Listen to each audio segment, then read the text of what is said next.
Dengue ನೋಡಿ, dengue ಅದು ಕೆಲವು ತಿಂಗಳು ಹೆಚ್ಚಾಗ್ತದೆ, ಕೆಲವು ತಿಂಗಳು ಕಮ್ಮಿ ಆಗ್ತದೆ.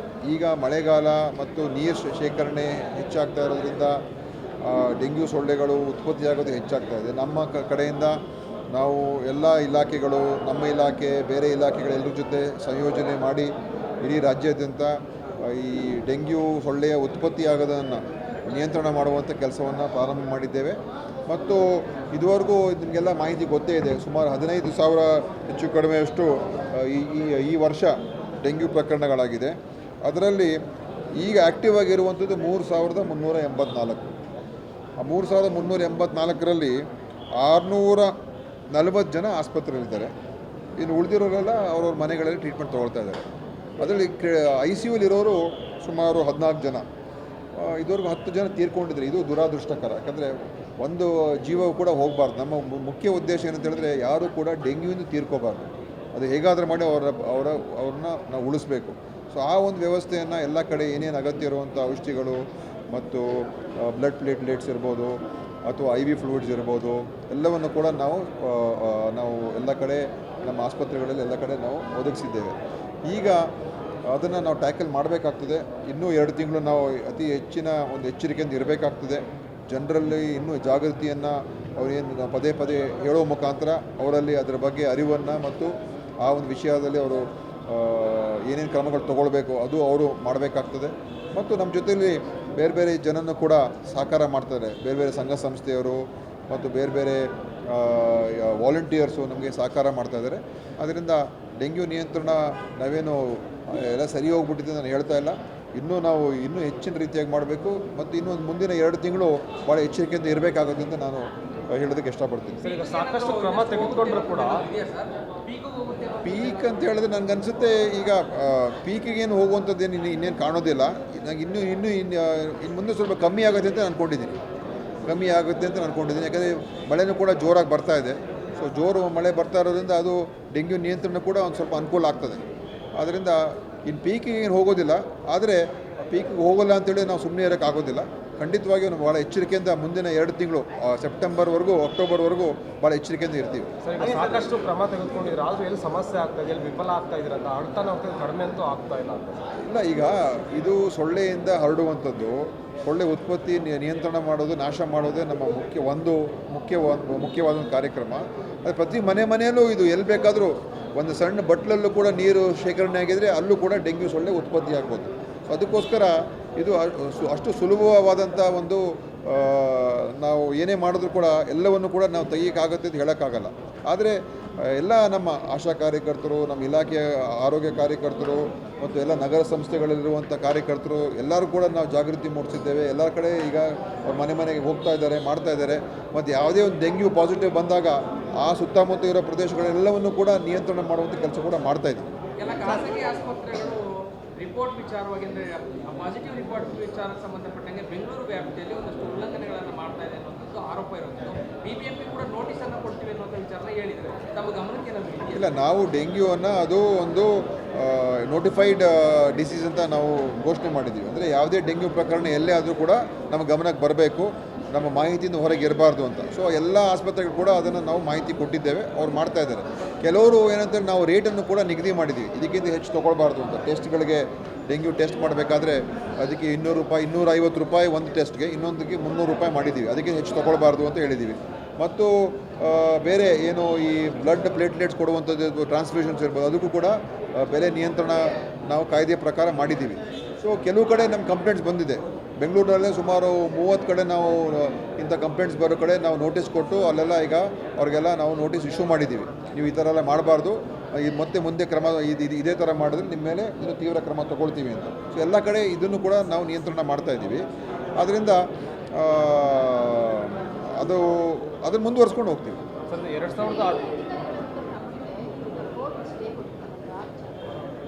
ನೋಡಿ, ಕೋರ್ಟ್ ಸ್ಟೇ ಕೊಡೋದು ಬೇರೆ ಬೇರೆ ಟೆಕ್ನಿಕಲ್ ಕಾರಣಗಳು ಅದು ಇರ್ಬೋದು.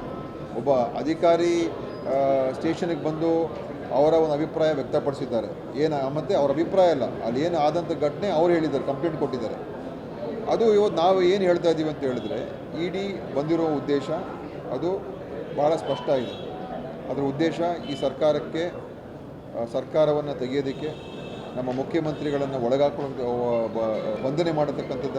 ಬಂಧನೆ ಮಾಡುವಂಥದ್ದಕ್ಕೆ ಪ್ರಯತ್ನ ಮಾಡುವಂಥದ್ದು, ಹೇಗಾದರೂ ಮಾಡಿ ಕಾಂಗ್ರೆಸ್ ಸರ್ಕಾರ ತೆಗಿಬೇಕು ಅಂತ ಉದ್ದೇಶ ಇಡಿ ಬಂದಿದೆ. ಅದು ಸ್ಪಷ್ಟ. ಅದು ಬರೀ ಕರ್ನಾಟಕ ಒಂದೇ ಅಲ್ಲ, ಇಡೀ ರಾಜ್ಯದಲ್ಲಿ, ಇಡೀ ದೇಶದಲ್ಲಿ ಅನೇಕ ರಾಜ್ಯಗಳಲ್ಲಿ ಇವತ್ತು ಇಡಿ ಒಂದು BJPಯ ಅಂಗಸಂಸ್ಥೆಯ ಕೆಲಸ ಮಾಡ್ತಾ ಇರೋದು ಜಗಜ್ಜಾಹೀರಾಗಿದೆ. ಇವತ್ತು ಪ್ರೂವ್ ಆಗಿದೆ ಅಷ್ಟೇ. ಈ ಥರ ಒಬ್ಬ ಅಧಿಕಾರಿ ಸ್ಟೇಷನ್ಗೆ ಹೋಗಿ ಕಂಪ್ಲೇಂಟ್ ಕೊಡ್ತಾರೆ ಅಂತ ಹೇಳಿದ್ರೆ ಅದೇನು ತೋರಿಸುತ್ತೆ ಹೇಳಿದ್ರೆ ಅವರ ಉದ್ದೇಶ ಏನು, ಇಡೀ ಉದ್ದೇಶ ಏನು ಅಂತ. ಆದ್ದರಿಂದ ಇದು ಭಾಳ ದೊಡ್ಡ ಒಂದು ವಿಷಯ.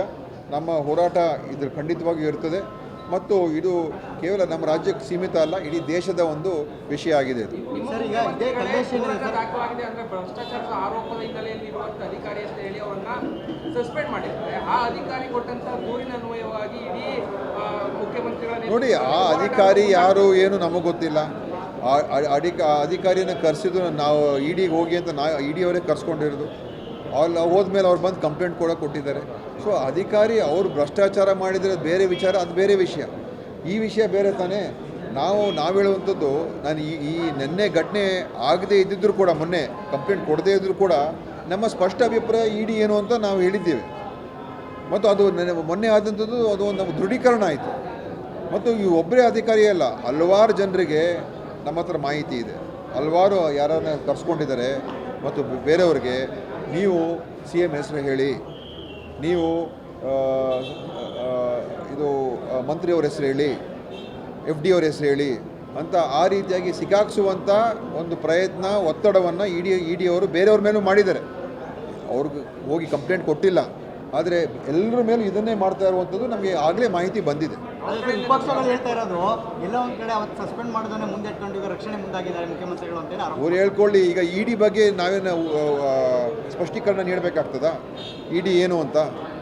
ಯಾಕೆ ಅವರು ಕೇವಲ ವಿರೋಧ ಪಕ್ಷದವ್ರ ಮೇಲೆ ಮಾತ್ರ ಯಾಕೆ ಈ ಥರ ಕ್ರಮ ತಗೊಳ್ತಾರೆ? ಅಲ್ಲೇ ತೋರಿಸೋದಿಲ್ವಾ ಇವ್ರು ಯಾರ ಪರವಾಗಿದ್ದಾರೆ ಅಂತ? ಮತ್ತು ಇಲ್ಲಿ CBI ನೋಡ್ತಾ ಇದೆ, SIT ನೋಡಿದೆ, ಇಡಿ ಬರುವಂಥ ಉದ್ದೇಶ ಏನಿತ್ತು? ಮತ್ತು ನೋಡಿ, ನಾನೇನು ನಾಗೇಂದ್ರ ಅವರ ವಕಾಲತ್ ವಹಿಸ್ತಾ ಇಲ್ಲ, ಅವರು ರಿಸೈನ್ ಮಾಡಿ ಹೋಗಿದ್ದಾರೆ. SITನೂ ಕೂಡ ಅವರನ್ನು ಎಲ್ಲೂ ಯಾವುದೇ FIR ನೇಮಕ ಮಾಡಿಲ್ಲ. CBI ಅವರು ಕೂಡ ಅವ್ರ ಹೆಸರು ಎಲ್ಲೂ ಕೂಡ ತೊಗೊಂಡಿಲ್ಲ. ಇಡಿ ಅವರು ಬಂದರೂ ಅರೆಸ್ಟ್ ಮಾಡಿದ್ರು ನೇರವಾಗಿ. ಯಾಕಂದರೆ ಅವ್ರಿಗೆ ಇಡಿಗೆ ಈಗ ಏನಾಗೋಗಿದೆ, ಅವ್ರಿಗೆ ಯಾರಿಗೂ ಹೇಳೋರು ಕೇಳೋರಿಲ್ಲ. ಯಾರ ಹತ್ರ ಬೇಕಾದ್ರೂ ಹೋಗ್ಬೋದು, ಯಾರಾದರೂ ಬೇಕಾದ್ರೂ ಅವ್ರನ್ನ ಅರೆಸ್ಟ್ ಮಾಡ್ಕೋಬೋದು, ಏನು ಬೇಕಾದರೂ ಮಾಡ್ಬೋದು. ಆ ಥರ ಇವತ್ತಿನ ದಿವಸ ಅವರು ಒಂದು ರೀತಿ ಅನಾಹುತ ಸೃಷ್ಟಿ ಮಾಡ್ತಾರೆ. ಇಡೀ ದೇಶದಲ್ಲಿ ಅನಾಹುತ ಸೃಷ್ಟಿ ಮಾಡ್ತಾವ್ರು. ಆ ಒಬ್ಬ ವ್ಯಕ್ತಿ ಇನ್ನೂ ಅವ್ರ ಹೆಸರು ಎಲ್ಲೂ ಕೂಡ ಚಾರ್ಜಸ್ಸೇ ಫ್ರೇಮ್ ಆಗಿಲ್ಲ ಅವ್ರ ಮೇಲೆ, ಯಾವುದು ರಿಜಿಸ್ಟ್ರೇಷನ್ನೇ ಆಗಿಲ್ಲ. ಸುಮ್ಮನೆ ತೊಗೊಂಡು ಒಳಗಾಕಿ ಅವ್ರನ್ನ ಇಟ್ಕೊಂಡಿದ್ದಾರೆ.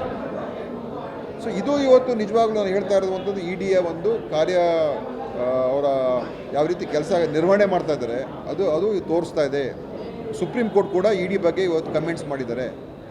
ಇಡಿ ಇವತ್ತು ಒಂದು ರೀತಿ ಅದಕ್ಕೆ ನಿಯಂತ್ರಣ ಕೇವಲ 2-3 ಕೈಲಿ ಹಿಡ್ಕೊಂಡು ಅವ್ರ ಕೈಲಿ ಏನು ಬೇಕಾದರೂ ಮಾಡಿಸ್ಬೋದು. ಅವ್ರಿಗೆ ಬೇರೆ ಅವ್ರನ್ನ ಈ PMLA ಆ್ಯಕ್ಟ್ ಉಪಯೋಗಿಸ್ಕೊಂಡು ಯಾರನ್ನು ಬೇಕಾದ್ರೂ ಅವ್ರು ಒಳಗಾಕ್ಬೋದು, ಎಷ್ಟು ದಿವಸ ಬೇಕಾದ್ರೂ ಹಿಡ್ಕೋಬೋದು. ಇದು ಇವತ್ತು ಅತ್ಯಂತ ಭಯಾನಕವಾದಂಥ ಪರಿಸ್ಥಿತಿ. ಇವತ್ತು ಒಂದು ರೀತಿ ಅನಾರ್ಕಿ ಅಂತ ಏನು ಹೇಳ್ತೀವಿ, ಅದು ಸೃಷ್ಟಿ ಆಗ್ತಾ ಇದೆ. ಸದ್ಯ CM ರಾಜೀನಾಮೆ ಕೊಟ್ಟು ತನಿಖೆಗೆ ಸಹಕಾರ ಮಾಡಬೇಕು ಅಂತ BJP ಒತ್ತಾಯ ಮಾಡ್ತಾರೆ. ಅದಕ್ಕೆ ಇಡಿ ಕಳಿಸಿರೋದು ಅವರು. ಈಗ ನಾಳೆ ಇನ್ನೊಂದು CMಗೆ ನೋಟಿಸ್ ಕೊಡಬೇಕು. CMಗೆ ಬನ್ನಿ, ನಿಮ್ಮ ಬಗ್ಗೆ ನಮಗೆ ಮಾಹಿತಿ ಬಂದಿದೆ ಅಂತೇಳಿ CMನ ಕೂರಿಸ್ಕೊಳ್ಳೋದು, ಅವಮಾನ ಮಾಡೋದು. ಆಮೇಲೆ BJP ನೋಡಿ ಇಡಿ ಅವರು CMನ ಕರೆಸಿದರೆ ರಾಜೀನಾಮೆ ಕೊಡಿ ಅಂತ BJP ಅವ್ರು ಕೇಳೋದು. ಇದೆಲ್ಲ ಆರ್ಕೆಸ್ಟ್ರೇಟೆಡ್ ಎಲ್ಲ. ಇದಕ್ಕೆಲ್ಲ ಕಾನ್ಸ್ಪಿರಸಿ ಮೊದಲೇ ಎಲ್ಲ ತಯಾರಾಗಿದೆ. ಒಂದು ಡ್ರಾಮಾ ಥರ ಇದು. ನೀವು ಹಿಂಗೆ ಹೋಗಿ ಹೇಳಿ ಇಡಿ ಅವರು ಯಾವುದೋ ಒಂದು ಮಾಹಿತಿ ಹೊರಗಡೆ ಲೀಕ್ ಮಾಡೋದು, ಎಲೆಕ್ಷನ್ಗೆ ಉಪಯೋಗ ಮಾಡಿದ್ದಾರೆ ಅಂತ ಹೇಳುವಂಥದ್ದು. ಇಡಿ ಅದೆಲ್ಲ ಯಾಕೆ ಮಾಡಬೇಕು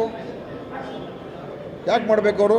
ಸೊ ಇದೆಲ್ಲ ಉದ್ದೇಶಪೂರ್ವಕವಾಗಿ, ಇದೆಲ್ಲ ಹಿಂದೆ ಯಾರೋ ಒಬ್ಬರು ಸೂತ್ರಧಾರ ಇದ್ದಾರೆ ಕೂತ್ಕೊಂಡು ಈ ಥರ ಮಾಡಿ, ನೀವು ಈ ಥರ ಹೇಳಿ, ನೀವು ಈ ಥರ ನಡೆಸಿ ಅಂತ ಹೇಳುವಂಥದ್ದು.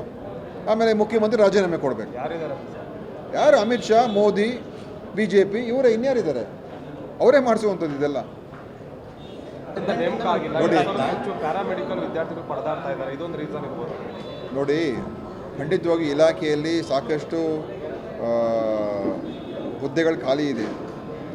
ಅದು ನಮ್ಮ ಪ್ರಾಥಮಿಕ ಆರೋಗ್ಯ ಅಧಿಕಾರಿಗಳಿರ್ಬೋದು, ಮತ್ತು ಈ ಏನು ಎಚ್ ಐಗಳು ಅಂತ ಏನು ಹೇಳ್ತೀವಿ, ಇನ್ಸ್ಪೆಕ್ಷನ್ ಆಫೀಸರ್ಸು, ಇದೆಲ್ಲ ಭಾಳ ಕಳೆದ 4-5 ವರ್ಷ ಯಾವ ರೆಕ್ರೂಟ್ಮೆಂಟ್ ಆಗಿಲ್ಲ, ಎಲ್ಲ ಖಾಲಿ ಬಿಟ್ಟು ಹೋಗಿದ್ದಾರೆ. ಅದನ್ನು ಖಂಡಿತವಾಗಿಯೂ ನಾವು ನಮ್ಮ ಸರ್ಕಾರದ ಮಟ್ಟದಲ್ಲಿ ಈಗ ನಾನು ಚರ್ಚೆ ಮಾಡ್ತಾ ಇದ್ದೀನಿ, ಹೇಗೆ ಅದನ್ನು ಭರ್ತಿ ಮಾಡುವಂಥ ಪ್ರಕ್ರಿಯೆಗೆ ನಾವು ಚಾಲನೆ ಕೊಡಬೇಕಾಗ್ತದೆ.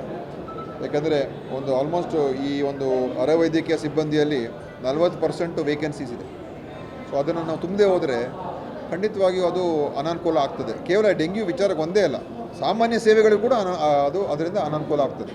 ಅದರಿಂದ ಅದರ ಬಗ್ಗೆ ನಾವು ಒಂದು ಕ್ರಮವನ್ನು ತಗೊಳ್ತಕ್ಕಂಥದ್ದಕ್ಕೆ ನಾನು ಈಗಾಗಲೇ ನಮ್ಮ ಇಲಾಖೆ ಕಡೆಯಿಂದ ಸರ್ಕಾರಕ್ಕೆ ಮೂವ್ ಮಾಡ್ತಾ ಇದ್ದೀನಿ.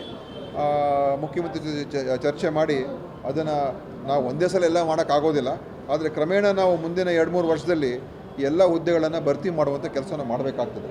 ಅದು ಭಾಳ ಒಂದು ನಮ್ಮ ಆರೋಗ್ಯ ಇಲಾಖೆಗೆ ಭಾಳ ಪ್ರಮುಖವಾದಂಥ ವಿಷಯ ಅದು. Okay sir. ಗ್ಯಾರಂಟಿ ನ್ಯೂಸ್, ಸುದ್ದಿ ಖಚಿತ, ನ್ಯಾಯ ನಿಶ್ಚಿತ.